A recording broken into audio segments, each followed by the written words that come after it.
ঢেকনি পৰিছে মানে নাৰিকল গছটোত পৰি পেলাই টিঙচালিত পৰি পেলাই পিছত মানে বুট চুট চব উৰি গ'ল পিছত সেইদিনা মানে বেউচ হৈ গ'ল মানুহজনৰ নাম কি কমলা খাতুন আৰু কেইজন আঘাতপ্ৰাপ্ত হৈছে আঘাত এই ছোৱালীজনী হৈছিলে মানে এতিয়া সি হুঁচতে আছে মানে 2-3 জনৰ মানে বুট চুট জ্বলি কথা ক'ব পৰা নাই নেকি কথা ক'ব পৰা নাই ইশাৰাত কৈ আছে কথা ক'ব পৰা নাই চব খাইছে মানে কাণেও নুশুনা হ'ল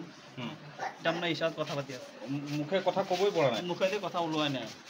মানে ইশাৰাই কথা পাতি আছে মানে তেনেকুৱা অৱস্থা হৈছে ঢেকনিটো ডাঙৰ ঢেকনি ঘৰৰ কি বাকী বস্তু জ্বলি গৈছে বুট চুট চব জ্বলি গ'ল ঘৰটো কোন ঠাইত এই ৰেলৰ দলঙৰ লগতেই